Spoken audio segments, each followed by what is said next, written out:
Now, ladies and gentlemen, welcome to Church with a Two-Drink Minimum. Alright, everybody ready? We're gonna sing. Hey, Glen. Okay.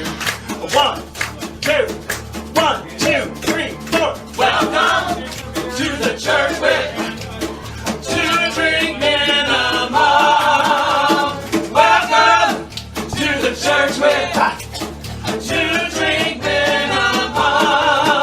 We are interfaith, interspiritual, God optional. So relax and get ready for a celebration. Welcome to the church with a two-drink minimum. One more time now. Welcome to the church with a two-drink minimum.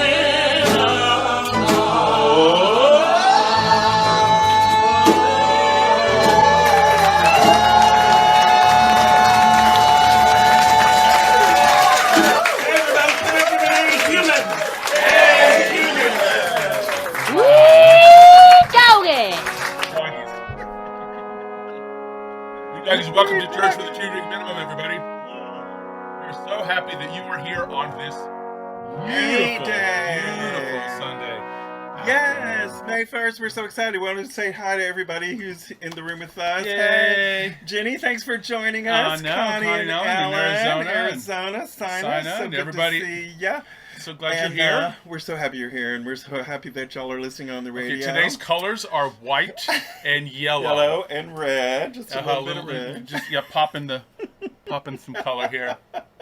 We've been out for a walk. We've had a lovely, glorious day. I don't know about you, but for right here in zone, where I think we're in zone 7, and so the tulips and Beautiful. dogwood trees are coming out of the. There's just our whole street is like pink and white and mock yellow and the tulips are just incredible. So we came home and said, I think today's a yellow day because you saw some beautiful buttercups and things out there today. But it's not just beautiful. It is beautiful. It's gorgeous. But it is also May Day. It's May Day and it's Beltane. Beltane. Yeah. Right? You know Beltane, right? Well, Beltane is the Celtic festival from ancient days that some of us still celebrate. We do, and a lot of our friends do. And it's most characterized by dancing around a maypole, which is like really fun. And bonfires. Which is supposed to start the night before. And actually, last night, Glen and I... So, this is a celebration of the spring and the awakening and fertility and all of that. And it's accompanied usually by bonfires and dancing and fun and maypole and all that. So and couples sneaking off. Couples sneaking off. So that's what I was going to say. Like, last night, Glen and I had a very sweet, romantic evening. And our evening before Beltane. And so it was just quite lovely to do that and share that, And so today we are walking around the neighborhood and just enjoying the atmosphere. And we were remembering that it's also May Day, which is International Labor Day.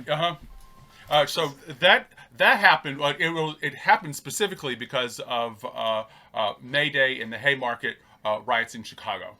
For a very long time ago, and it's the beginning of the labor movement that gave us the weekend. And they gave us 8-hour work days.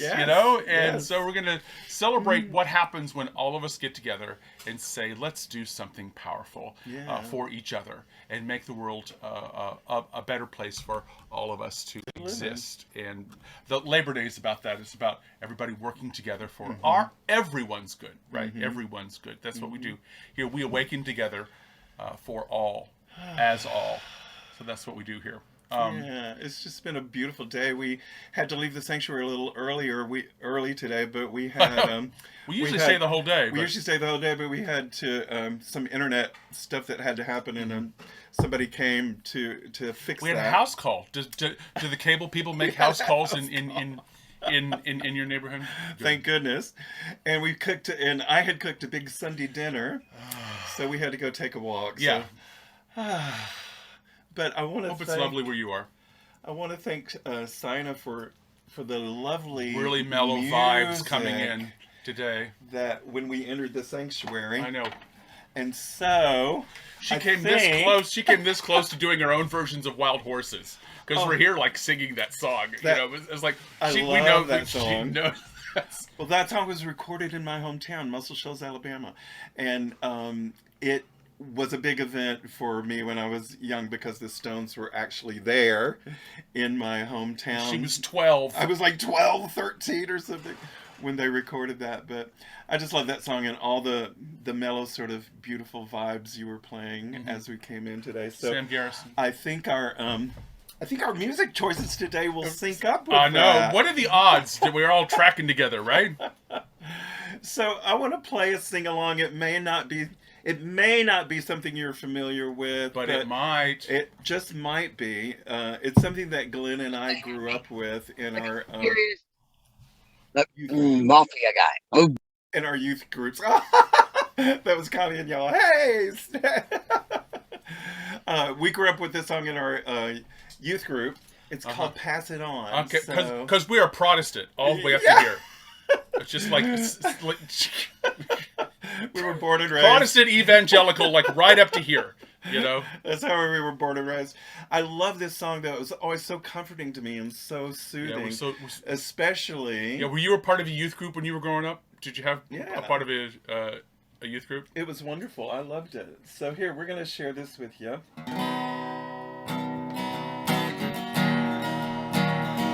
Sing along if you know it.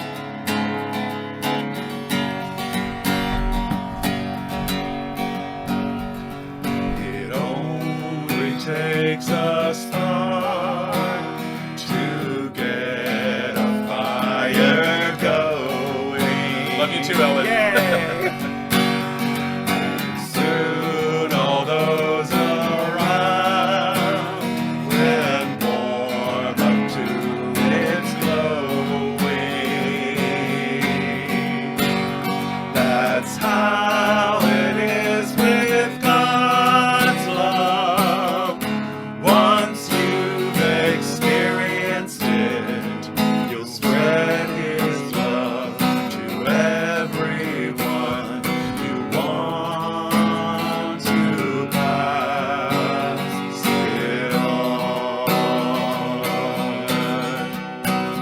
What a wondrous time is spring, when all the trees are budding.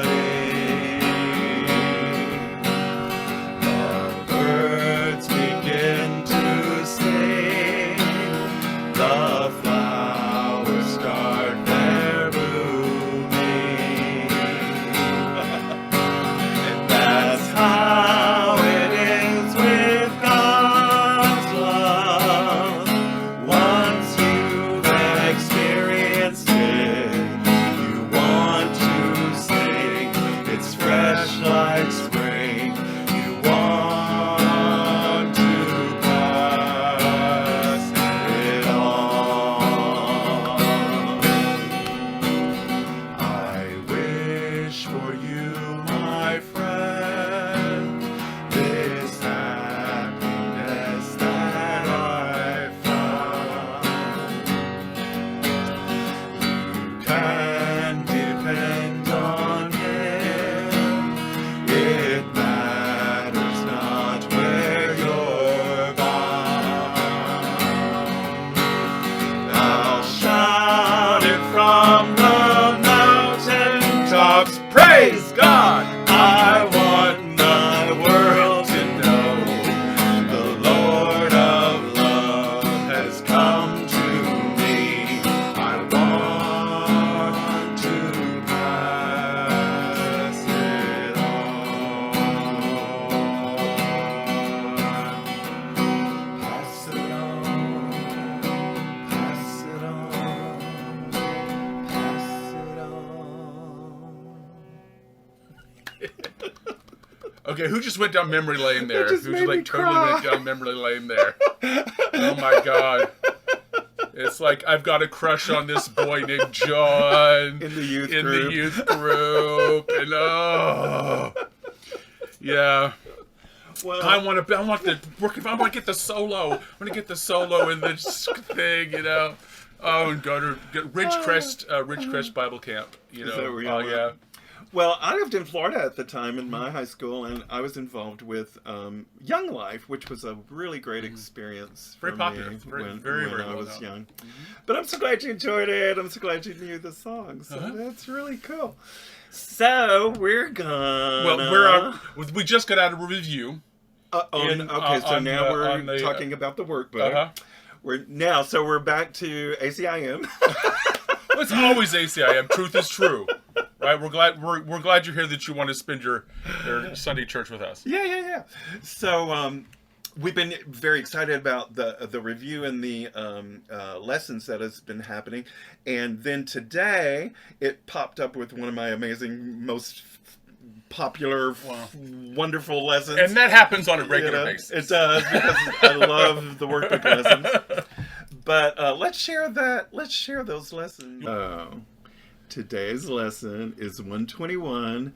Forgiveness is the key to happiness. Oh, yes.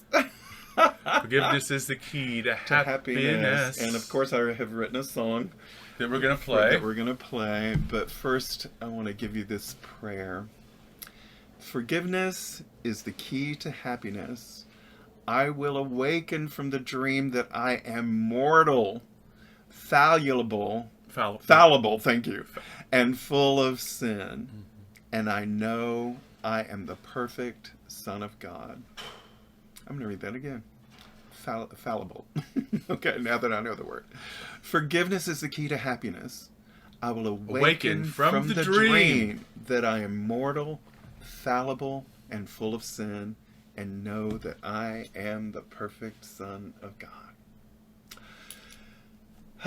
That's good.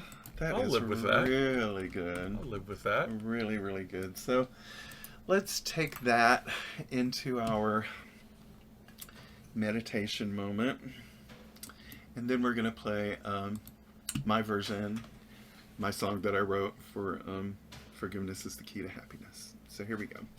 Breathe with me. 3 bells, 3 breaths, the last breath on an ohm. Here we go.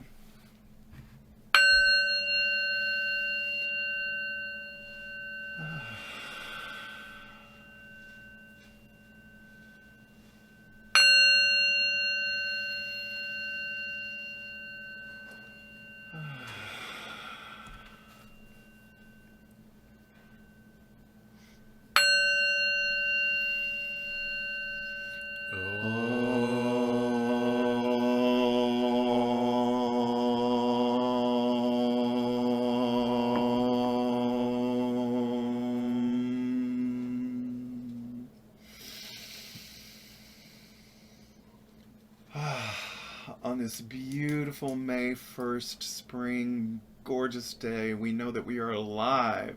We know that we are living our best lives. We know that we are one in this circle of unconditional love that we are co-creating right now, which includes everything that we like and everything that we do not like.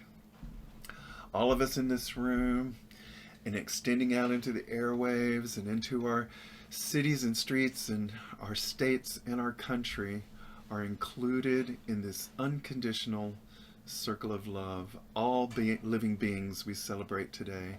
We rejoice in the new awakening in our hearts and in our bodies and in our world. We rest in the knowledge that forgiveness is the key to happiness, and that here is the answer to your search for peace. Blessed be, and so it is.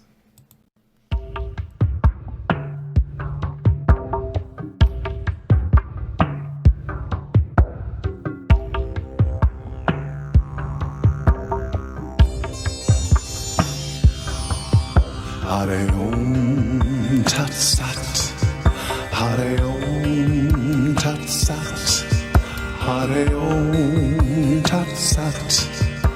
Forgiveness is the key to happiness. Hare Om Tat Sat, Hare Om Tat Sat, Hare Om. Tat Sat. Forgiveness is the key to love. Hare Om Tat Sat. Hare Om Tat Sat. Hare Om Tat Sat.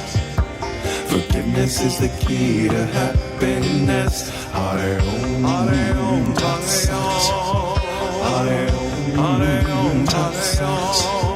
Hare Om Tat Sat. Forgiveness is the key to love. Here is your answer to your search for peace. Here is the meaning in a world that makes no sense. Here is your way to safety when danger appears. Here are all your questions answered.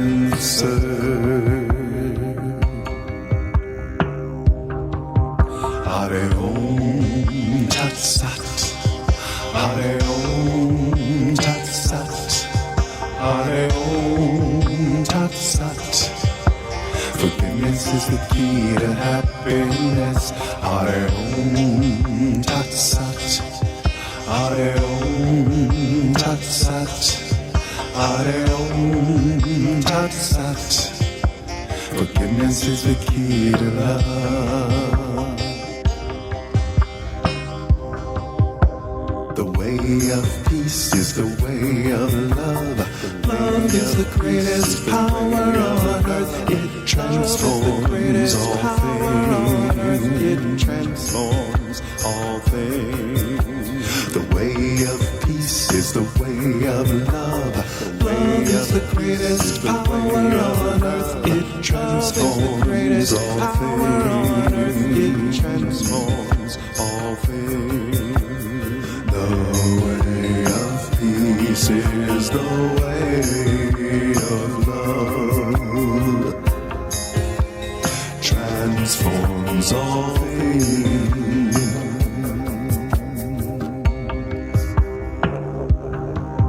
Hare Om Tat Sat.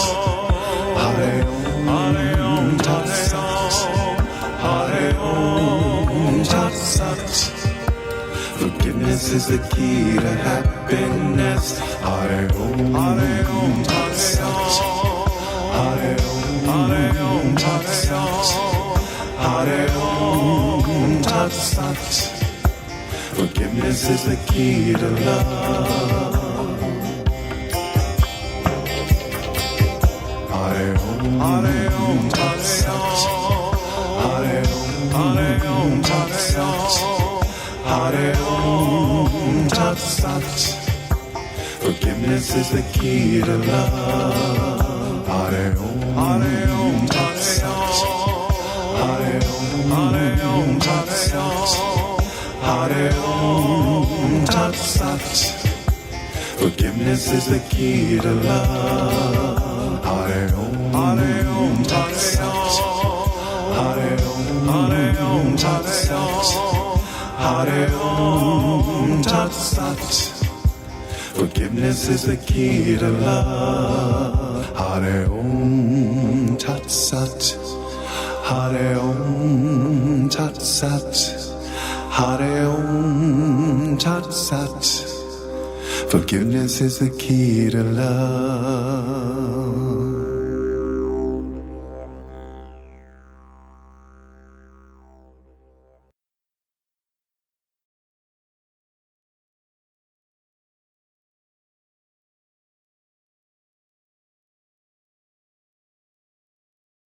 Oh, I do believe nice. Oh, thank you, Connie. Wow. So we were sitting here listening and grooving, and Spirit prompted us to look up Om Tat Sat, which I have before, Hare Om Tat Sat, and married it with the forgiveness is the key to happiness. But I wanted to read to you what Wikipedia says, because it says in the 17th chapter of the Bhagavad Gita, from verses 23 to 28, Lord Krishna discussed the meaning and importance of the mantra Om Tat Sat. And I love it because I was just thinking about taking the class on the Bhagavad Gita. If you need a confirmation.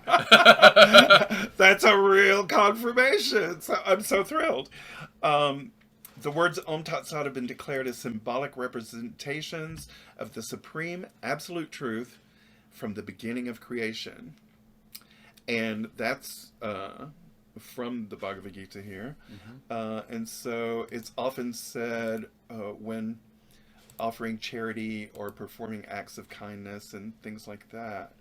The word Sat means eternal existence and goodness. So this is a really powerful chant. Praise, Hari is praise. So praise to the absolute truth and the absolute supreme being. From the absolute truth, from the beginning of creations, came all of what we are now. And it mentions also the priests, the scriptures, and everything that we do as God flows through us. And that's what's good about the lesson. In the community. Yeah, I know. This is good. We're going to talk about the lesson. It's like, how could we make community like a really effective thing for our growth and our learning process? And it is right tracks with the lessons. So it does involve forgiveness. But as we know in around these tables, forgiveness has a very practical meaning of let things be exactly as they are, because they are that way. There's reality here to experience the expression of our oneness in God. And that's what reality is. And if we're not experiencing that, then that's something that we can look into. And our friends and our frenemies help us do that. Believe it or not, you know? Truly. Oh, that's a good way to put it. Our friends and our frenemies help us to do that. Right. Everybody's working for your good, whether we consciously know that or not. And we're working for everybody's good too. It couldn't be any other way. That's couldn't be any other way. I loved that it mentioned the community aspect of service. Yeah. With Om Tat Sat. So, she's going to talk. If you read. You can read A Course in Miracles every year if you read 12.8 pages a week. And we're going to look at, if you do the math, you will come up with roughly chapter 7. And we're going to look at... No, chapter 11. Chapter 11. Section 7. Section 7. My dyslexia. Chapter 11, the God or the ego, which is exactly whether you're going to talk about individuality and separation, and that's the world you want to live in, or you want to live in a world of oneness and unity and togetherness. So it's a what kind of world do we want to live in? What kind of world do we experience? What kind of world are we expressing? What kind of world do we want to find? And it's about our relationship with other beings, God or the ego, no beings or all beings, right? So this is section 7. It's called Waking to Redemption. She's going to use the metaphor of redemption to talk about about a characteristic of a healthy relationship or a healthy attitude. Okay. Oh, how interesting. Okay. So we're going to go through the function of belief. We're going to talk about relationship goals. How about that? Relationship goals. And we're going to talk about how belief and experience and goals all work together. And they depend on our own devotion. What we pay attention, what we are devoted to. Yeah, you ever know anybody who was devoted to their own destruction? Oh yeah. Rock and roll. I think I was back in the day. Maybe all of us in a certain period of our times were like devoted to our own destruction. Lord. So, and this devotion is actually something that we can be used to discover what is ours to do, and that the community is how that all kind of unfolds for us, and how we learn to work with each other or see the oneness and its practicality as it is in the world.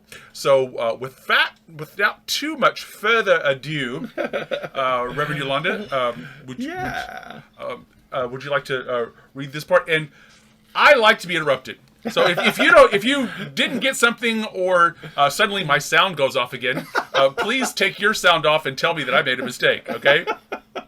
I don't know. If you have any questions or want to comment or anything, please feel free. Yeah. Or put it in the chat if you want. Yeah.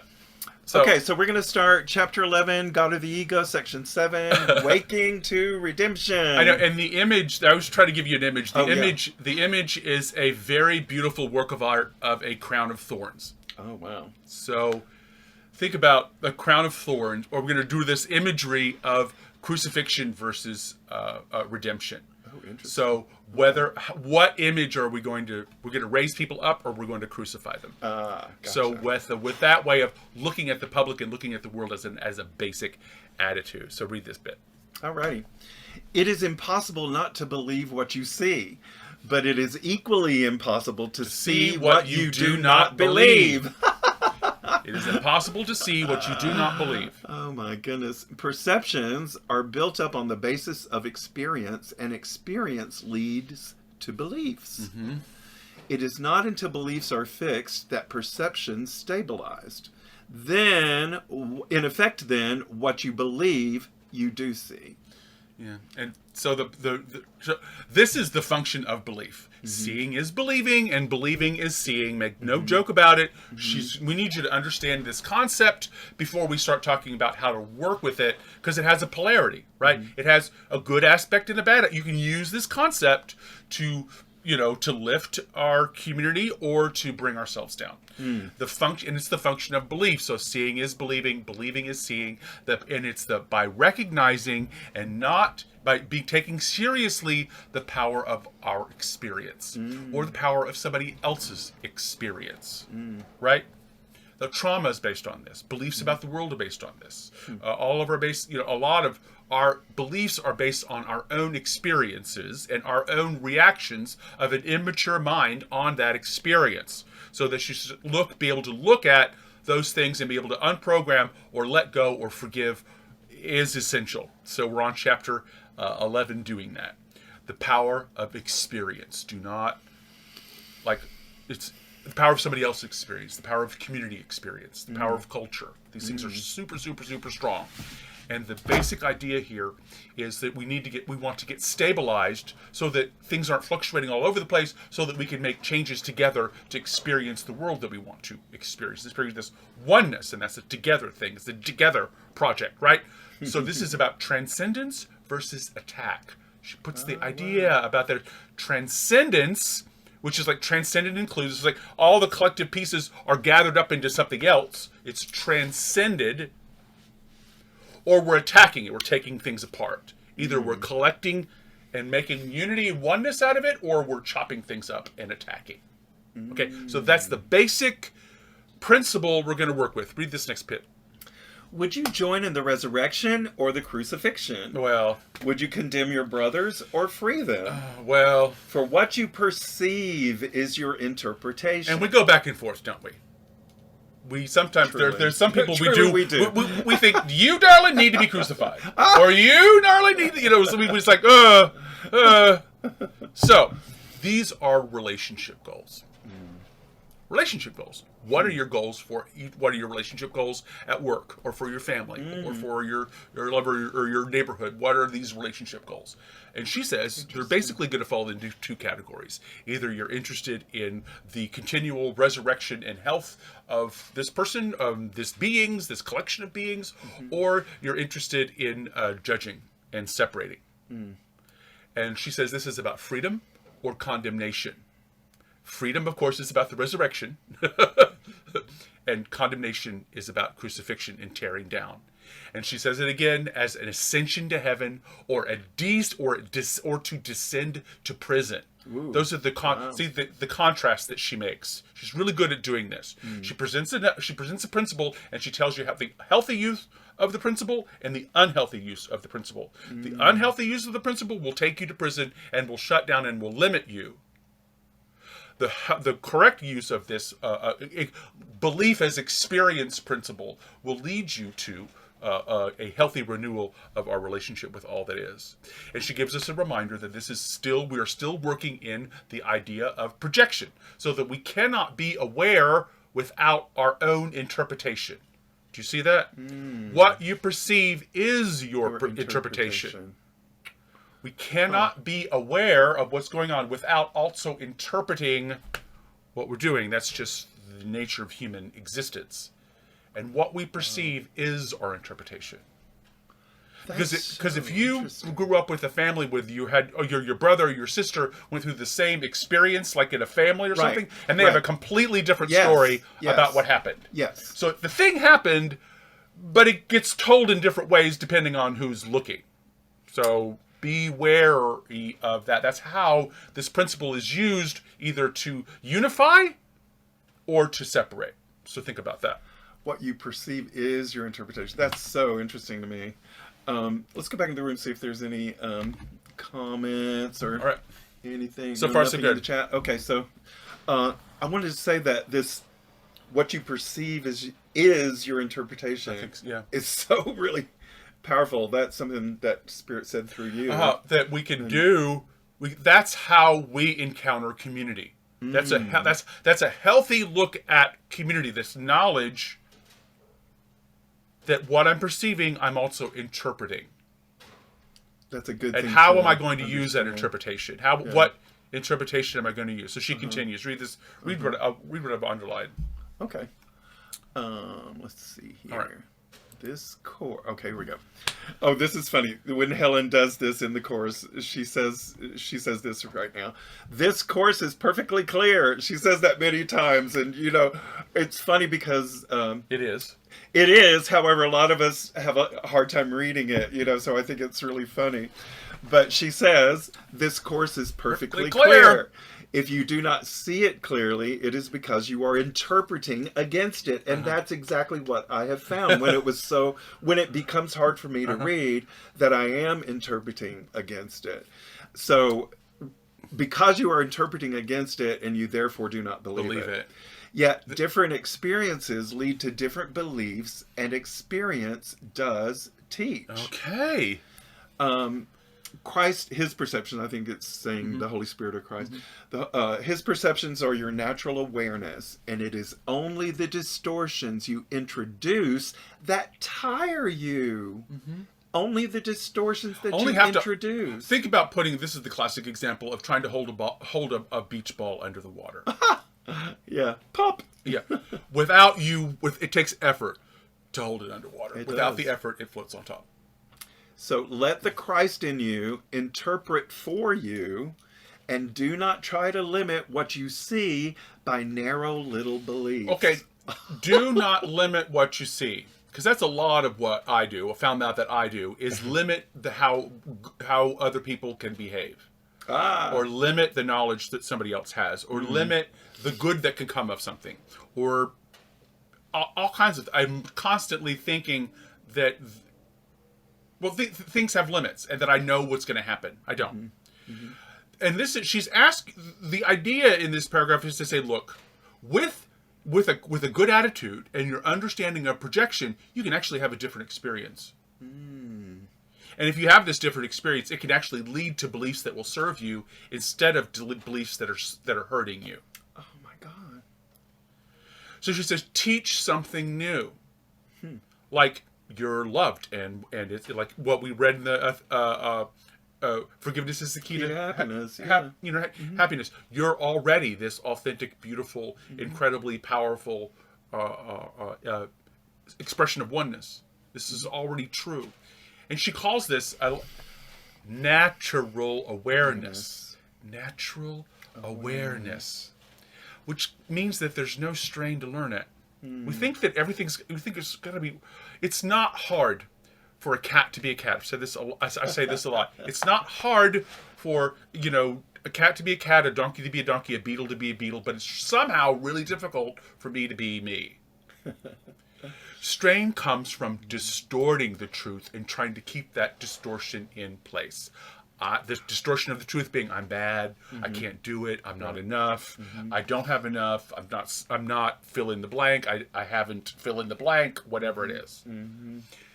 The natural awareness is that you're already that, and a bag of chips. And the strains comes from trying to be something that you're not. She gives us a little bit of a warning here. She goes, let Holy Spirit interpret this, or your world and your experience and what's going on, or we have a tendency to go down a wrong thing. You could make some rabbit hole. Go down a rabbit hole. And so, she asks us to, when we give into our feelings, she recognizes that when we give into new feelings and we allow ourselves to express things that we've never really expressed before, we've run from our own feelings, we've run from our fear, we've run from our anxiety, so when we begin to, with this group, we'll feel safe with these people. So we allow ourselves to have these feelings, have our experiences, these beliefs that are causing these experiences. And so we experience, we have feelings. Well, when this is beginning to happen, it's really easy to think that we've got it wrong because we're experiencing the replaying of our trauma. And that's how it's healed with other people, and changing our mind and changing our beliefs with other people because we're being given a different experience so that we can heal the old experience better. Right? Makes sense? So giving into our feelings and doing it for the first time and having this healing moment with others can feel very frightening, and it can even feel like we're being abandoned and orphaned because now we're feeling all these things again. She goes, don't worry. If you can do this and you're with your mighty companions, with your friends, and you will come into your own. She says it exactly like that. If we can do this, if we can see others in our group as helpful components of what is, with our knowledge of projection, sharing ourselves with the world, we have the ability to come into our own, to be to finally arrive at where we're okay. Instead of believing the past that I have to get somewhere. You realize that you've arrived. It's here. There isn't someplace out there to be. The arrival is always here. So what's this? Let's look at the next bit here. We gotta, yay, step away. Oh, all good. Read this next bit. Okay. I am your resurrection and your life. Woo! Hallelujah. Hallelujah. I am your resurrection and your life. You live in me because you live in God. And everyone lives in you as you live in everyone. Can you then perceive unworthiness in a brother and not perceive it in yourself? There you go. And can you perceive it in yourself and not perceive it in God? Make no exceptions yourself, or you will not perceive what has been accomplished for you. Woo! For we ascend unto the Father together. Awakening together. Make no exceptions Yeah, yourself, make no exceptions. or you will not perceive what has been accomplished for you. There's nothing new under the sun. It's your awakening has already been accomplished. So this is just basically a reminder. Everyone lives and breathes as one. Everyone lives in me, and I live in everyone. That's the statement of togetherness, statement of unity, statement of what is. What we perceive in ourselves, we have no ability not to perceive it in other people.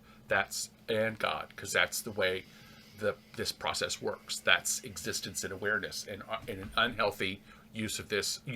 We need to understand who we are and how this mechanism, this learning device, works, and how trauma works in our lives. We're working at, and we heal together. So the reminder is, no matter what we're feeling, because whether we're feeling abandoned or this feeling is going to kill me or something like that, it's just going to overwhelm me. If I let myself feel this, I'm never going to feel any way different.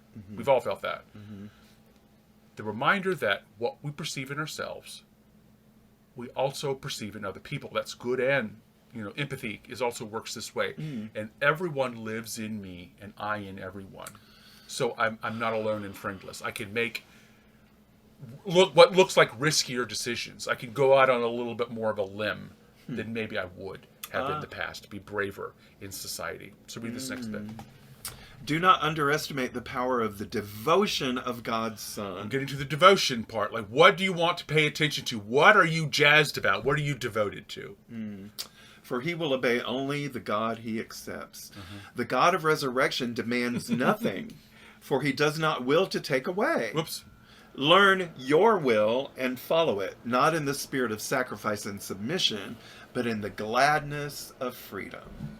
Resurrection must compel your allegiance gladly, because it is the symbol of joy. Right, yeah. Resurrection is the symbol of joy. It's your default setting. We talked about that this morning with Jack. Yes, with Reverend Jackie. The freedom to leave behind everything that hurts you and humbles you and frightens you cannot be thrust upon you. And it can't be thrust upon others too. Right. And like telling other people, you're already free. Snap out of it. It's not Yeah, really a nice thing to do. Helpful. She gives you advice on how to deal with people who insist on being problematic. So she says, guard them in their resurrection, for otherwise you will not awaken God, safely surrounded by what is yours forever. Right. Thinking that nobody has the ability to heal. This person is so awful, so evil, so whatever, that they don't have the ability to heal is actually a limiting belief that we have. Right. She talks about this. So this is about the key to the manifestation or the experience of the community or oneness. She says right now, as we're beginning on this journey, chapter 11 of 31, is to examine what you're devoted to, what you have endless energy for. Devotion to resurrection or devotion to crucifixion. The devotion to judging others and pointing out mistakes of others or ourselves, right? Or as working with the health of and the healing of all of us. And she is the God of crucifixion. First requests that we crucify ourselves. Yeah. And it believes that there is power through pain and sacrifice. That you acquire power through pain and sacrifice. We see that a lot in the world. The God of crucifixion says sacrifice and pain is the way to get power. The God of resurrection doesn't demand anything of you because she has everything, and so do you, and she knows that, and she just wants to get on with the party. Joy. So there is no requirement of obedience, no requirement of submission. Why? Because we're already family. We're already doing it. We're already interested in each other's well-being. Now, it doesn't look like that, and we don't act like that a lot of the time, but that default setting of who we really are is unity, is oneness, and it's reliable. So even if we aren't feeling like, love and light, and, my brother, I'm one, I trust my brothers. If that isn't what's happening, now you can still act on that belief without the need to, feel it, because beliefs create experiences that create beliefs, right? So you want to change your beliefs, act different. And act on the beliefs that you want to be true, even if you don't believe them, because you can make them true. And she gives you something very cool here. She goes, learn your will. What do you want to do in the world? What's yours to do? What do you want to be devoted to? You need to devote your life to something. Like Bob Dylan says, you're going to serve somebody. Yeah. Learn your will. And this is the discovery point. The discovery of what this community is for. The discovery of what your town is for. And your passions and your devotions and your endless energy. What is it all for? Well, what do you want? What are your goals? What kingdom do you want to build? And she says, follow that. Because that's where your happiness is. And she makes a promise of gladness and freedom if you will follow, find your will, know thyself, and then act like it. Right? So she says there's acceptance. If you can accept reality, then there's gladness and happiness here. And she gives us a warning. She says, be present. Because until you see joy, like your default setting, until you see my default setting in all beings, she says you're not really awakened. You haven't awakened to your journey. You haven't experienced the awakening to what is yours to do in the world. If we have trouble seeing our own internal joy outside of us, we don't see joy in others. Wow. Let's see if there's any comments or anything. Pretty good. Doing good. Okay, we're almost. All right. Got a couple more paragraphs here. Okay, you will not find peace until you have removed the nails from the hands of God's Son and taken the last thorn from his forehead. Okay, that's why you use the crown of thorns. The crown of thorns. Yeah. So she goes, either we are placing a laurels, in appreciation. She says the only response to your brother should be appreciation. Yeah. And so if that's the opposite appreciation, Crucifixion. So what's the symbol of crucifixion that we know in the West? The crown of crown of thorns. So her metaphor is you've created this crown of thorns and you're just handing them out. You know, you're bad. You should be destroyed, and you should be destroyed, and you should be destroyed. You know, let's not do that. I know. Let's not do that. So she goes on to say, "You have nailed yourself to a cross and placed a crown of thorns upon." That's your how it own always head. happens. It have the projection, right? We do it to ourselves first in order to do it to somebody else.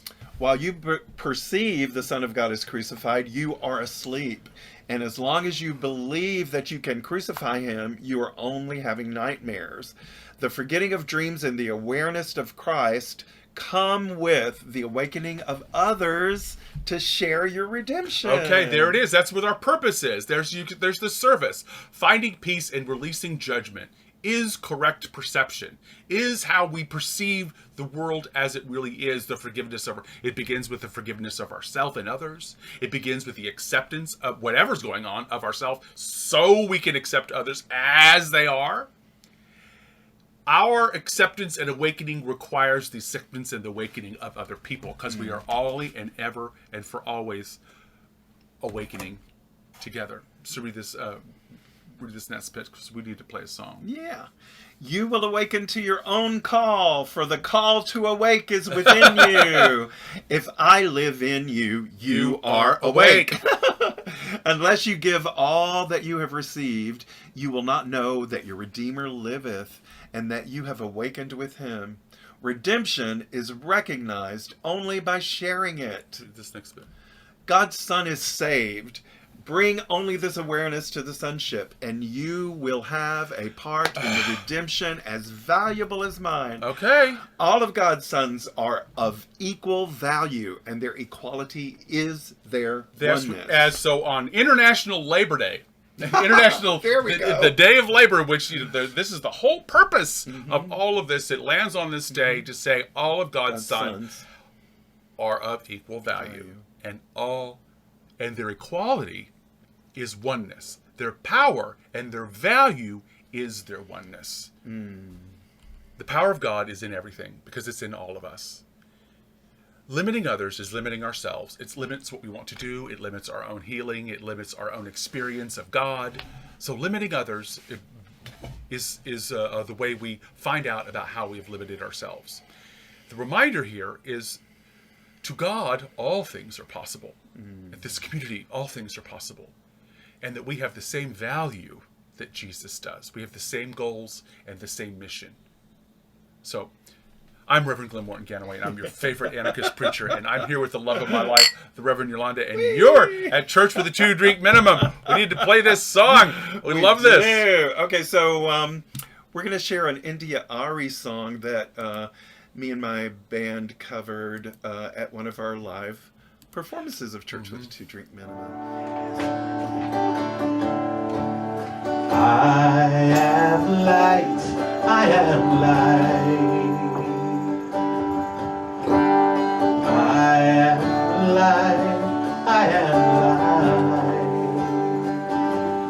I am not the things my family did. I am not the voices in my head. I am not the pieces of the brokenness inside. I am light.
Thank you, everybody. We'll see you next time. Thank you for joining us, and stay tuned for something genuine.